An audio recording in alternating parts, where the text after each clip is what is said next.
My name is Ashley. I'm living a peaceful and harmonious life with my husband, John. But there's one issue, my brother's wife, Rachel. My brother and Rachel have a daughter named Ada. 3-year-old Ada is our adorable niece, loved by John and me. It's fine to play with her occasionally, but Rachel brings her to our home almost every week. Ashley, please take care of Ada this week again, all right? Ada, be a good girl. Okay. Ada energetically responds as she comfortably trots from the entryway to our living room. Assuming that John, who is relaxing in the living room, will look after Ada, I muster up the courage to talk with Rachel. John and I really love Ada, but having her every week is quite burdensome, even though we work from home. I'm an illustrator and John is a programmer. We are both working as freelancers. Being a freelancer, we can decide our days off based on our work progress, but we can't care for a child when we're in crunch time.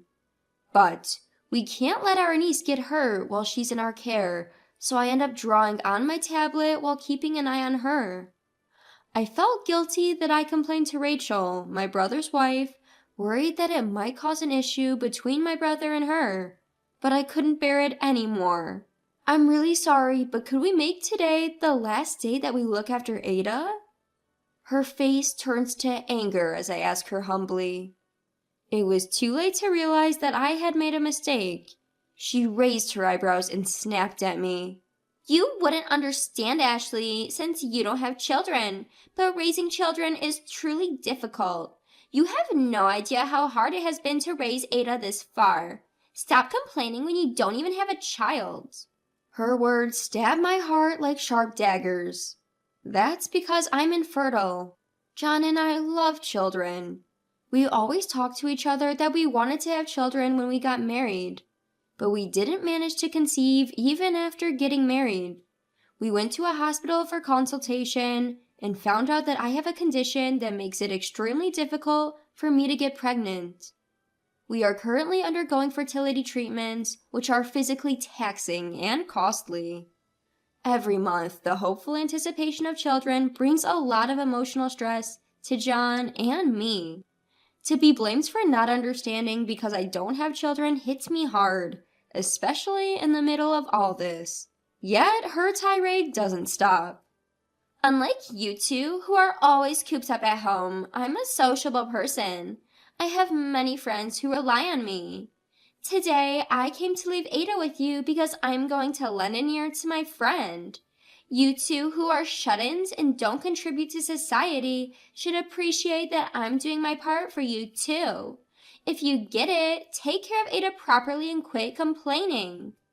After giving me a piece of her mind, Rachel, dressed to the nines, leaves the house with a waft of perfume. I return to the living room where John, who apparently overheard everything, is unusually angry and says, I didn't want to show such a scene to Ada, that's why I didn't go, but that was too harsh. It's been about a month since little Ada started visiting us every week. I figured it's about time to discuss this with my brother, so I decided to give Chris a call. Hello? Chris? Ah, Ashley, what's up? It's been a while. You doing okay? I'd been wondering what Chris was doing leaving Ada with us. He seemed like his usual self on the phone, but I was irritable from a recent argument with Rachel. So I said with a tone of annoyance, Hey bro. Sure, Ada is a sweetheart, but it's a burden if you leave her with us every week. John and I are freelancers, but we've got deadlines to meet, you know. A little consideration would be nice. Huh? Ada, she's sleeping right now. What? He said that Ada was sleeping at home. I didn't understand, and I was confused when he sent me a photo of her sleeping. This was not the Ada I knew. I sent him a photo of Ada playing with John, to which he responded, Who's that girl? The last time I met Ada with Chris, she was still a baby who couldn't even walk. It occurred to me that the child left with us every week, posing as Ada, might not be her. But then, why would Rachel bring her over? Chris and I were puzzled. Then John, who had been listening to our conversation, hesitantly called Chris's name. Chris, I'm sorry if I'm wrong, and I know it's incredibly rude, but hasn't Rachel been acting strange lately? John and I had talked about it often. Rachel did seem different. After her parents passed away due to illness, we stopped having family gatherings. The last time I saw Rachel a few years ago, she was indeed attractive, but wore more modest clothes. Recently, however, she's been wearing bright colors like red and blue and sporting flashy accessories. Chris seemed to have noticed this too, as he responded with a somewhat dejected, "Yeah, perhaps." Sighing, Chris said, "I might have an idea about what's going on. I'll call you back later," and hung up. Though we felt bad for him, John and I couldn't help suspecting Rachel might be cheating on him. There's nothing we could do about her potential infidelity except leave it to Chris. What John and I can do is try to find out who this cheerful girl playing house in front of us is. Ada, you're 3 years old, right? Can you tell us your name? We had always believed she was our niece, so we never thought to confirm her name. But if she is an Ada, we need to find out her name. With a pounding heart, I asked the girl, who responded with a smile. I'm Ada Johnson. I'm 3 years old. After John and I exchanged a glance and paused for a moment, we showered little Ada with praise, saying, You said that so well. We acted as usual so Ada wouldn't notice our uneasy feelings. I had never heard of a family name like Johnson before. We didn't know where this child was from or who she was, but it was clear that little Ada was not to blame for any of this. Thinking it might help my brother, who said he might have some ideas about the situation, I messaged him on WhatsApp telling him that the girl here was Ada Johnson. His only response was, "Got it, thanks." Then, afternoon, my brother arrived at our home with a certain individual.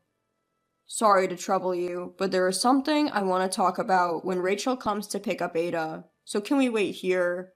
He asked, and I gladly agreed, because I didn't feel like forgiving Rachel, who had betrayed my brother. As the evening passed and night came, Rachel arrived at our house, staggering drunk. I'm home. Ada, I came to pick you up.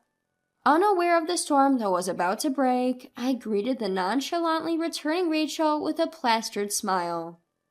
Welcome home, Rachel. You seem really drunk. How about a glass of water? That would be nice. Is this your way of apologizing for the nonsense you said this morning? When the cheery Rachel entered the living room, Ada was happily playing on a woman's lap. Rachel looked blankly at that woman, who was glaring at her. Who is that? Did you hire a babysitter? Nice to meet you. I'm Katie Johnson, Ada's mother. What? Rachel was so surprised that she couldn't even take the glass of water I offered her. Staggering backward, she bumped into a corner and fell over. As I looked down at the gracelessly sprawled Rachel without offering any help, I heard my brother's voice from the entrance. "I've brought him." Why is Chris here too? Rachel, still on the floor, exclaimed as my brother dragged in a man with gaudy colored hair. Rachel turned pale at the sight of the man, and the man turned pale upon seeing Katie. My brother instructed Rachel and the unfamiliar man to sit down next to each other. Even though they weren't told to, they both tried to sit up straight. But their backs were not straight, and both looked troubled as their eyes darted around. Because it was not appropriate to expose such a conflict to a child, John, who had been playing with Ada in the next room, took her out. Once everybody was all there, my brother took control of the situation, looking down at Rachel and the man. "I never imagined that my close friend would cheat on me with my wife. Isn't that right, Noah?" A man named Noah was reportedly an underclassman from Chris's high school days. Noah, who still keeps in touch, used to occasionally visit Chris's house. Chris had always been bothered by the way Noah looked at Rachel. "I thought if Rachel was going to cheat, it'd be with you, but I can't believe it's really you. and you come to leave your own child with my sister and brother-in-law. What the hell is that about, huh? Chris used to be a well-known troublemaker in their small town in Nebraska. Now he's a corporate employee, having mellowed out, but his old self resurfaces when he confronts Noah. At the terrifying inquiry of Chris, Noah let out a pathetic scream, "Oh no!" before answering in a trembling voice. Rachel was the one who seduced me. She came all the way to my hair salon and asked for me specifically. She approached me saying she liked me. Hold on. You're blaming it all on me? You were totally into it, Noah. Who cares who started it, you idiots? What you two need to do first is apologize. On Chris's sound point, Rachel and Noah started to apologize. Or so I thought. But it turned out that there was no way Noah, who could calmly entrust his daughter to strangers, had a normal train of thought. Noah, pointing at the crying Katie, raised his voice. This is all her fault. She hardly pays me any attention, so I got lonely and cheated. If you're going to blame someone, blame Katie. Don't screw around!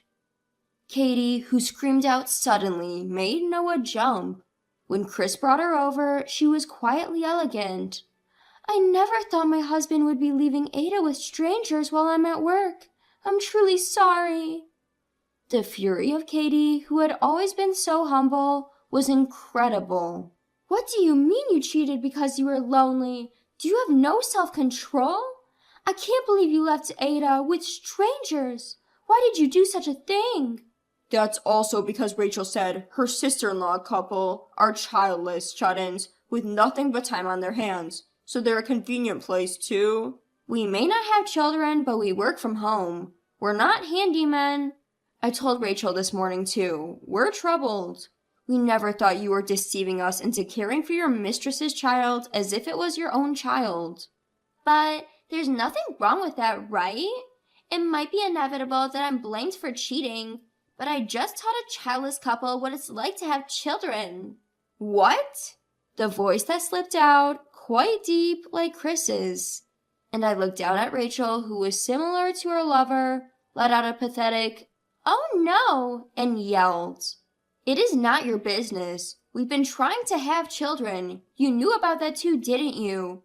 It's been infuriating to have you make snide remarks like that. But I put up with it because you're Chris's wife. Not anymore. Let me tell you, you're incredibly rude. You bring a stranger's child to our house without asking, and you come with your overly dramatic makeup that doesn't match your age. Your perfume is too strong. When I spilled what I had been thinking all along, Rachel turned bright red, but she must have realized that she was no longer in a position to argue back. She bit her lip and said nothing. After that, Rachel and Noah were thoroughly scolded by Chris and Katie. Naturally, both couples ended up getting divorced, and they had to pay hefty educational expenses. Chris spread the word to his friends in Nebraska about Noah cheating with Rachel, and the rumor reached Noah's local hair salon. Noah, who had become the talk of the town, ended up getting fired. Rachel, who had been a housewife, was trying to find a job, but she had no work experience since she became a housewife right after graduating from college. As expected, her job search has been tough. Because her parents found out about her cheating, she was disowned and is now eking out a living through the odd jobs she manages to find. Both Rachel and Noah lost their jobs and families due to their infidelity and found themselves in a pitiful state. As for me, surprisingly, fertility treatments worked out. I'm pregnant, and guess what? We're expecting twins. John and I shed tears of joy and are now eagerly waiting for our babies to be born. We still keep in touch with Ada and Katie, with whom we formed an unusual bond. Ada and our niece Ada seem to get along well and often play happily together.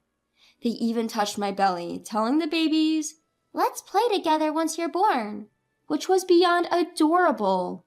Though my brother Chris and Katie were betrayed by their partners, they have resolved to raise their children as single parents. For them, John and I would not hesitate to help with raising the children.